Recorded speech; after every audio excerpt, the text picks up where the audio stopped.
Polri. Dari Jakarta, tim TV One mengabarkan. Hukum dari Bambang Wijoyanto juga sempat mengatakan akan mengajukan penangguhan penahanan. Kita lihat hingga sore tadi Bambang masih ditahan di Barreskrim Mabes Polri. Kita langsung menuju ke Andromeda Mercury yang ada di gedung KPK untuk melihat perkembangan terbaru apa yang kemudian dilakukan oleh pimpinan KPK saat ini. Andromeda, silakan.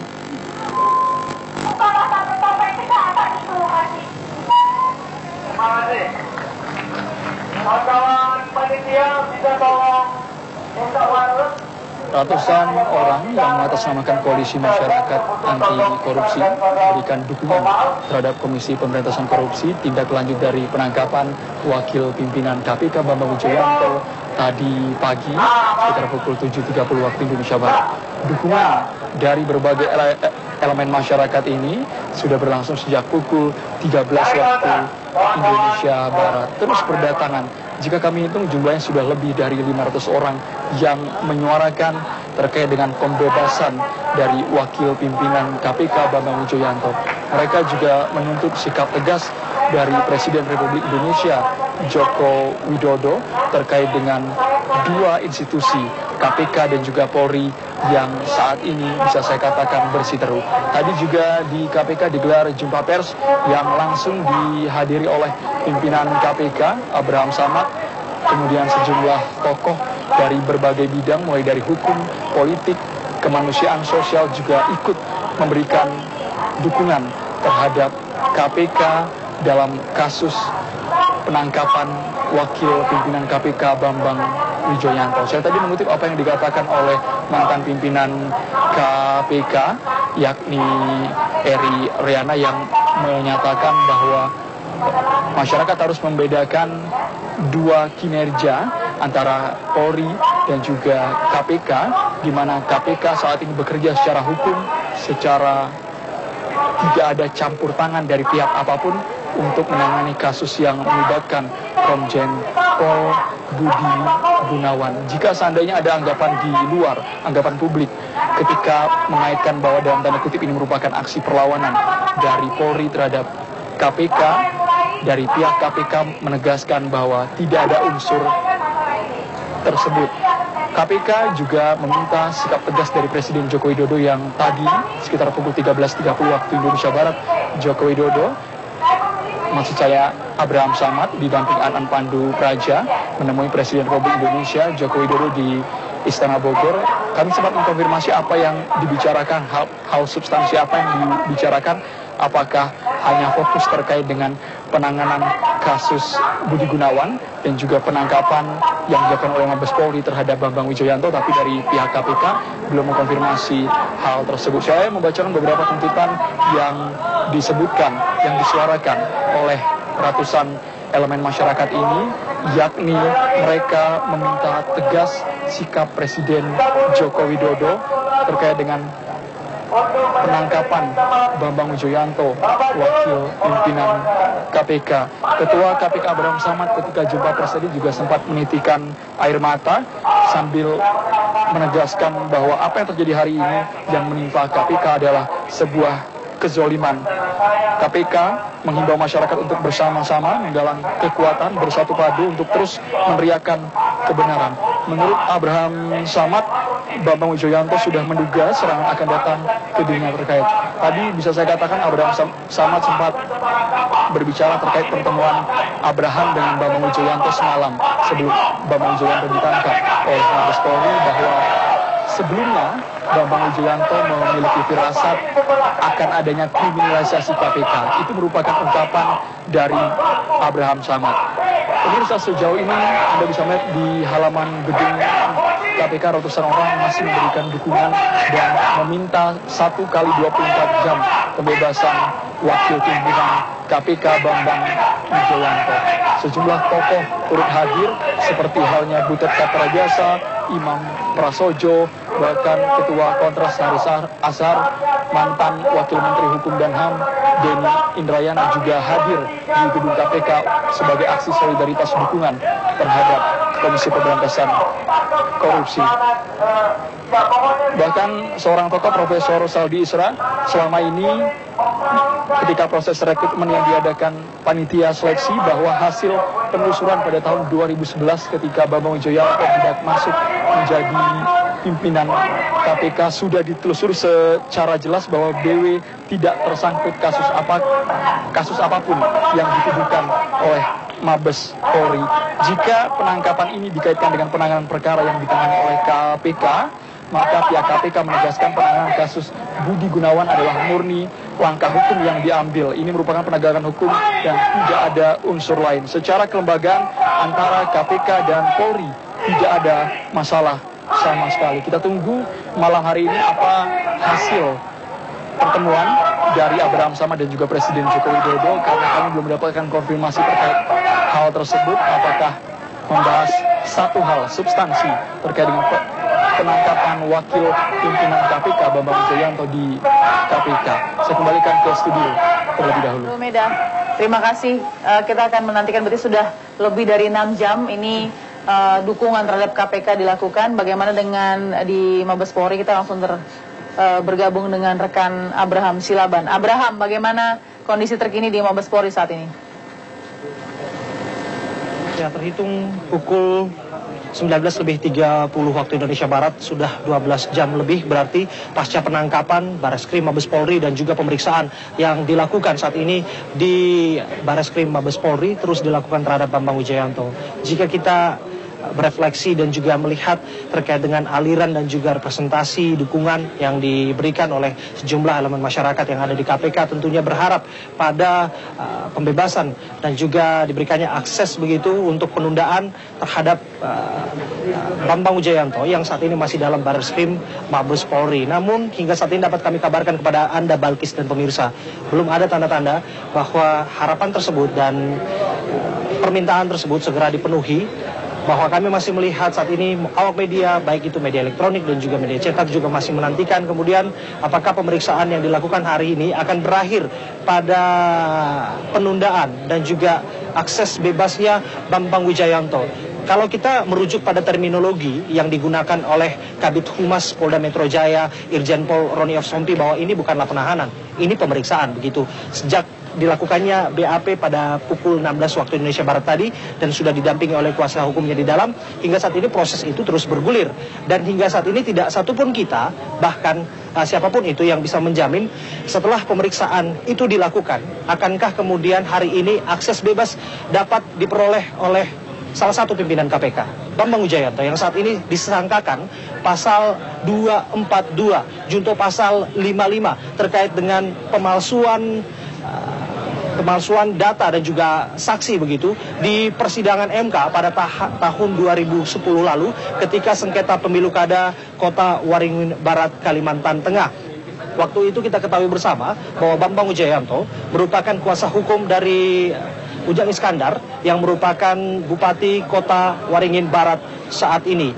Dan sangkaan itu pula lah saat ini yang menyebabkan dirinya menjalani pemeriksaan dan sudah dipastikan bahwa dirinya menjadi tersangka. Sebentar Balkis, saya akan berbincang dengan Komnas HAM yang saat ini sudah melakukan kunjungannya, memberikan perhatian kepada pimpinan KPK yang bersama dengan komisioner lainnya ada Prof. Hafid Abbas yang merupakan Ketua Komnas HAM yang sudah sempat bertemu tadi. Selamat malam Prof. Hafid. Selamat malam. Iya.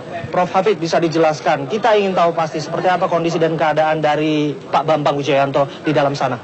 Ya, ingin pertama-tama saya menyampaikan bahwa Komnas HAM, kami hadir di sini bersama 4 komisioner yang lain, ya, menyampaikan simpati ya, dan ingin memberikan dukungan kepada eksistensi KPK, ya, karena di balik ini ada the game of power, ya. Jadi ada wilayah yang sebenarnya sensitif di sini. Kenapa kok tiba-tiba ya pada pengusulan pengangkatan calon Kapolri kemarin, ya, dan Komnas HAM tradisinya selalu dimintai pandangan untuk memberi masukan pada pencalonan itu, dan kali ini ternyata tidak ada, ya.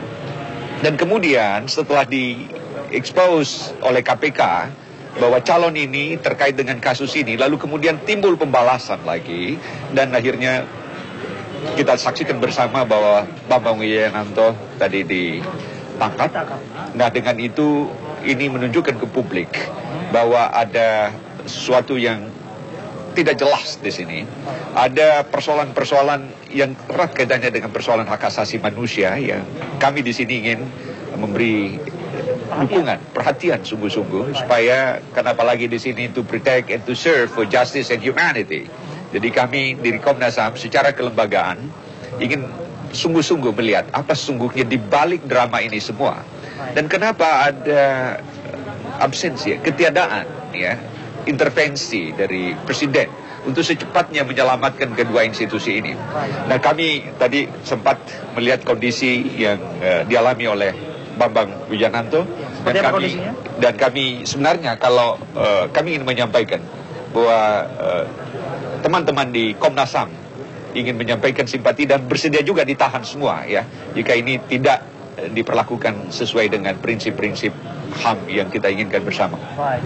Ya.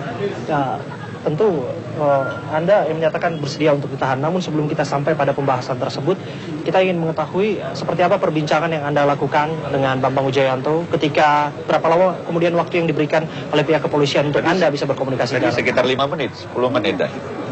Lebih lama. Nah, kita tadi teman saya, Ibu Sandra Muniaga, dia lebih awal di sini. Dia dari pagi, dia tadi siang, ya jam berapa tadi Mbak Sandra? Sudah hadir di sini mengikuti perkembangan yang lebih dekat ya dengan di sini dan saya dengan Ibu Siana tadi di KPK dan tadi sore kami bersama komisioner lain Ibu Roy dan Pak Nurholis hadir di sini. Apa harapan-harapan yang disampaikan oleh Pak Bambang Wijayanto kepada Anda, Ketua Komnas HAM ataupun komisioner yang ada di sini? Adakah harapan spesifik yang disampaikan kepada Komnas HAM? Komnas HAM sebagai institusi yang independen memang selalu terpanggil ya untuk memberi kontribusi ya sesuai dengan mandat yang diberikan oleh negara ke institusi ini dan tanpa ada harapan dari Bambang Wijayanto kepada Komnas HAM akan memberi kontribusi jika terjadi ya hal-hal yang berupa kesewenang-wenangan ya dalam proses ini. Ya itu, silakan. Baik. Apa yang tadi disampaikan oleh Pak Bambang Wijayanto, Ibu? Intinya Pak Bambang menyampaikan bahwa dia diperlakukan baik dalam pemeriksaan. Tetapi dalam proses penangkapan memang ada hal-hal yang sulit diterima. Ada kekerasan verbal yang beliau alami. Dari mulai penangkapan di dalam mobil, kemudian juga di mana ada banyak pernyataan-pernyataan yang tidak pas bagi Pak Bambang. Tapi setelah itu dalam proses pemeriksaan ada satu hal ke proses panjang karena beliau tidak diberi kesempatan untuk bertemu secara privat dengan kuasa hukum. Itu yang membuat agak lama sehingga baru jam 3 ya pemeriksaan dimulai setelah kuasa hukum mendapat kuasa dari saudara Bambang. Baik, singkat saja saya kembali ke Prof. Hafid. Langkah apa kemudian yang akan diinisiasi oleh Komnas HAM terkait dengan persoalan ini? Ya, banyak langkah-langkah yang kami akan tempuh. Tadi kami berkomunikasi dengan teman-teman di KPK, komisioner lain untuk secara otentik melihat sebenarnya apa yang ada di balik ini. This is a game of power. Ini sebuah drama ya. Dan dengan itu kami secara teknis ingin mengurai ini. Dan teman kami yang lain ada Pak Nurholis dan Ibu Roy ya. Sebab ada hal yang kritis di sini. Jika ya sesuai dengan kode etik KPK, jika seorang komisioner ditetapkan sebagai tersangka, maka dia dilakukan secara kode etiknya dia akan demisioner. Nah, itu akan melemahkan institusi ini dan kami ingin ini sebenarnya apa di balik ini sehingga KPK harus tetap kukuh ya dan Mas Bambang Wijayanto ini dapat kembali bekerja untuk memajukan institusinya, memajukan pemberantasan korupsi ini di tanah air. Dan Komnas HAM akan bersama-sama dengan institusi ini. Terima kasih, Prof. Hafid. Abbas sudah berbincang bersama kami dalam Breaking News. Jika boleh meminjam terminologi yang diungkapkan oleh Prof. Hafid, game of power. ada indikasi gesekan kekuasaan di situ, kita tentu saja berharap bahwa ini tidak menumbalkan yang namanya penegakan hukum seadil-adilnya, sejujur-jujurnya di tanah air ini. Saya kembalikan kepada rekan saya Balkis Manisang. Abraham Syahban dari Mabes Polri, kita akan kembalikan nanti Abraham di atas sumpah atau mengadakan akibat hukum kepada keterangan yang demikian. Dikatakan tuduhan keterangan palsu dilakukan oleh Bambang Wijoyanto dengan mengarahkan beberapa saksi.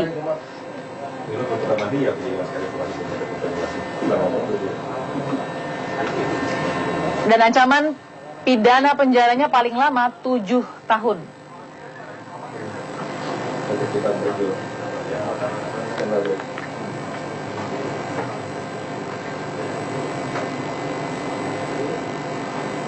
Masih terbaru nanti dari gedung KPK, juga dari Mabes Polri, untuk melihat bagaimana simpati dari yang melakukan orasi dan aksi di KPK, begitupun juga dukungan terhadap Polri di Mabes Polri.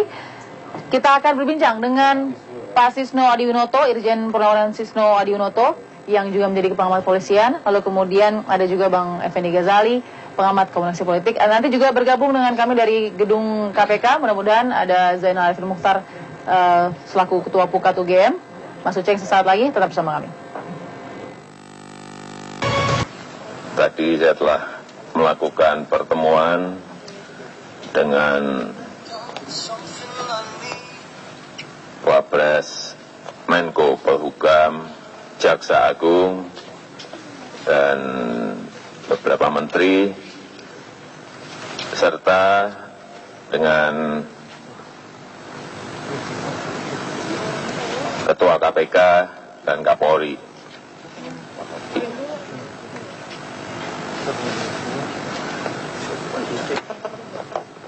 Dan tadi saya sampaikan terutama pada Ketua KPK dan Ketua Kapolri, sebagai kepala negara, saya meminta kepada institusi Polri dan KPK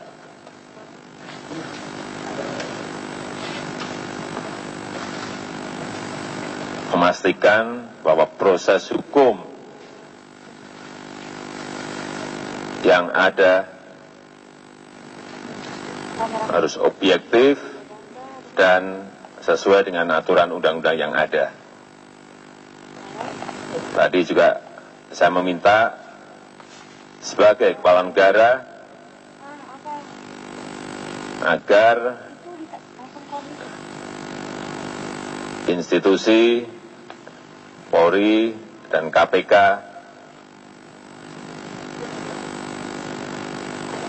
tidak terjadi gesekan dalam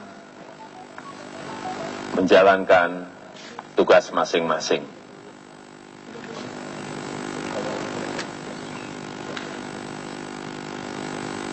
Dua hal itu tadi yang saya sampaikan, dan kita berharap semuanya juga media, terutama